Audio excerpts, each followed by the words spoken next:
Assalamualaikum warahmatullahi wabarakatuh. Perkenalkan, nama saya Rahmat Maulidan. Pada kesempatan kali ini saya akan mempresentasikan usulan penelitian saya.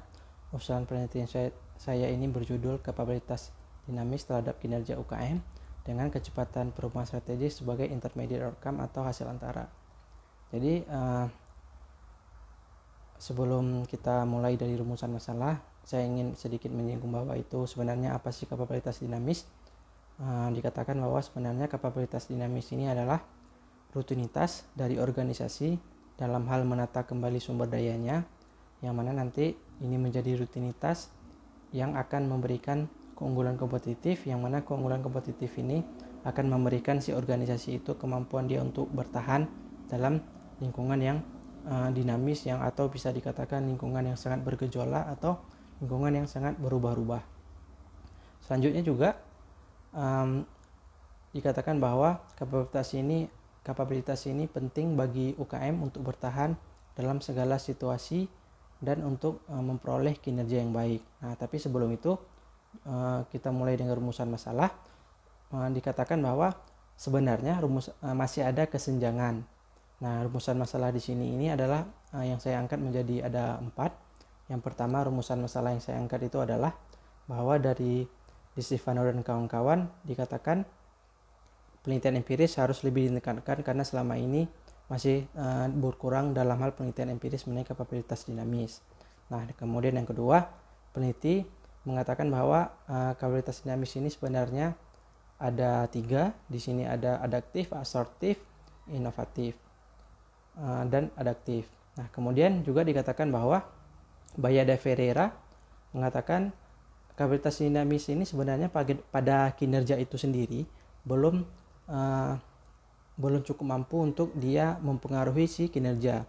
Dikatakan bahwa adanya indirect effect. Nah, oleh karena itu I dan kawan-kawan mengatakan bahwa adanya kecepatan perubahan strategis yang bisa menjadi itu adalah titik tengah yang akan menghubungkan si kinerja kapabilitas dinamis dan kinerja yang akan membuat kinerja organisasi lebih baik. Nah, kemudian juga dikatakan bahwa banyak literatur di UKM itu masih belum meneliti kapabilitas dinamis itu terhadap kinerja. Masih terjadi ketimpangan, masih terjadi sedikit, bahkan masih belum dijelaskan mengenai bagaimana kapabilitas dinamis itu di UKM, karena sebenarnya kan UKM itu berbeda dengan organisasi yang besar. Nah, selama ini organisasi yang besarlah yang diteliti mengenai kapabilitas dinamis. Nah, kemudian juga latar belakang ini terkait dengan konteks penelitian. Saya melihat bahwa di Aceh itu ada program Aceh Kaya. Nah, yaitu program khusus yang mana melibatkan UMKM atau membantu UMKM. Nah, tapi kemudian saya melihat data bahwa tahun 2016 sampai menuju tahun 2020 ada pengurangan dari UMKM. Nah, ini menjadi masalah. Apakah memang di organisasi ini kapabilitas dinamisnya tidak berjalan sehingga terjadi penurunan jumlah UMKM yang hampir 1000, atau memang ada hal-hal yang lain. Tapi yang pasti lingkungan itu berubah dari 4 tahun itu, sehingga kapabilitas dinamis ini tentu sangat diperlukan. Oleh karena itu dikatakan bahwa salah satu alasan di Aceh itu terjadi penurunan ini adalah karena persaingan pasar yang tidak pasti dan masih adanya ketidakpastian yang mengenai biaya-biaya yang diperlukan untuk membuat kapabilitas dinamis ataupun kegiatan-kegiatan UMKM ini berjalan dengan baik. Nah, kemudian saya mengangkat dari sini, dari pertanyaan penelitian, saya mengangkat ada 4 pertanyaan penelitian.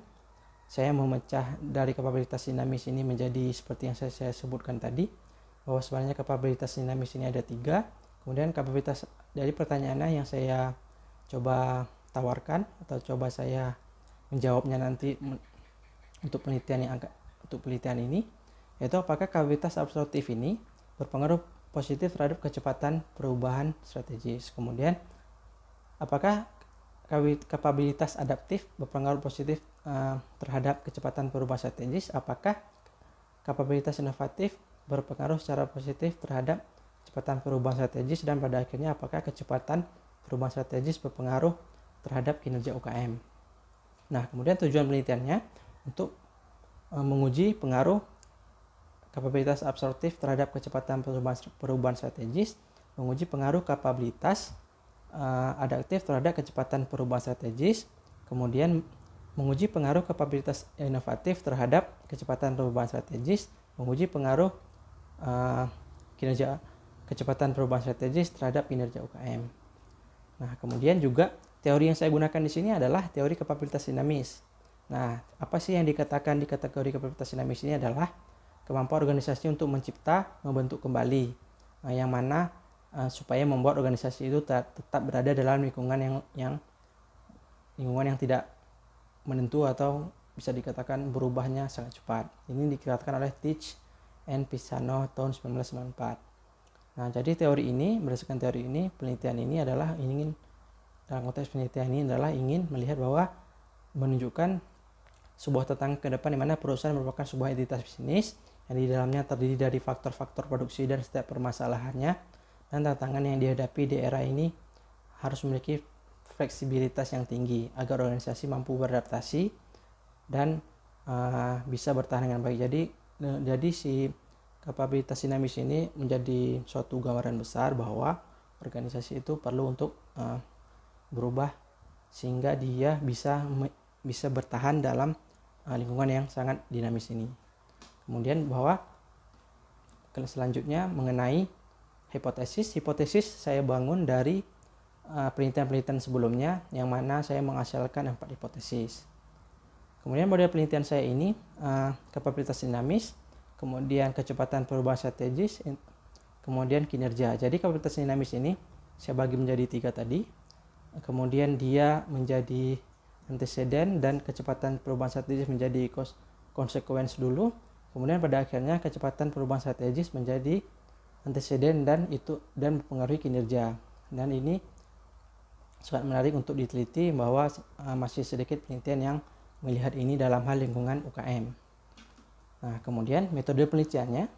Metode penelitian di sini pada penelitian ini saya mencoba menawarkan bahwa penelitian ini berdasarkan paradigma positivism yang mana dia melihat kausalitas antar variabel. Kemudian menggunakan explanatory, yaitu desain penelitian yang menggunakan yang memiliki tujuan untuk menguji suatu teori sehingga dapat digunakan untuk memperkuat atau menolak teori. Kemudian respondennya di sini saya menggunakan pemilik atau manajer UKM. Saya melihat tadi seperti permasalahan di awal tadi bahwa dengan program Aceh Kaya tapi terjadi penurunan yang signifikan, nggak terlalu sekitar 1000 UMKM dalam 4 tahun terjadi penurunan, sehingga ini menarik untuk diteliti apakah yang membuat UMKM ini tidak mampu bertahan dalam keadaan yang bergejolak ini. Nah, kemudian jumlah sampelnya itu indikator dikali 5 atau sampai 10 menurut Hare dan kawan-kawan.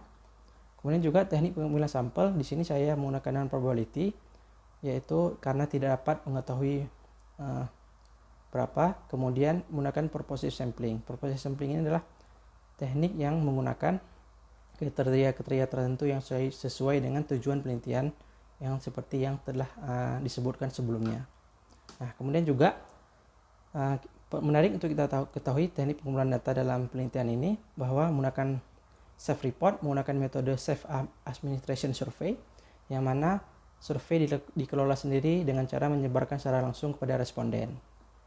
Nah, kemudian tentu ada bias, kemungkinan nanti tidak dijawab sesuai dengan apa yang kita harapkan. Jadi salah satu solusinya untuk mengatasi bias ini adalah dengan membuat responden kesulitan menebak harapan dari peneliti dengan mengubah beberapa frasa dari item kuesioner. Tentu itu dilakukan oleh peneliti untuk berharap nanti self-report bias ini bisa diatasi sehingga tidak mempengaruhi hasil dari si penelitian ini sendiri.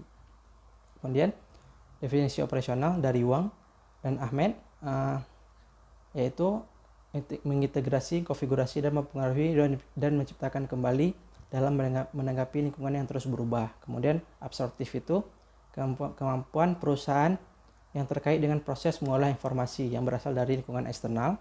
Kemudian ada adaptif, itu perusahaan beradaptasi dengan lakukan mengkoordinasi sumber daya yang merupakan respon perusahaan atas apa yang terjadi dalam industri yang terjadi saat ini. Kemudian inovatif bagaimana perusahaan menciptakan teknologi baru sehingga nanti dia bisa berkembang gara-gara teknologi yang dia ciptakan itu. Nah, kemudian kecepatan perubahan strategis itu adalah waktu yang dibutuhkan oleh si organisasi untuk mengambil keputusan apabila organisasi terjadi goncangan akibat perubahan dari apa yang terjadi di lingkungan.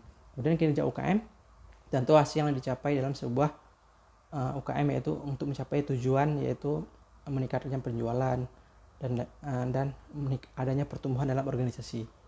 Nah, kemudian pengukurannya sendiri absorptif, adaptif, inovatif menggunakan 5 item masing-masing dari Wang dan Ahmed 2017.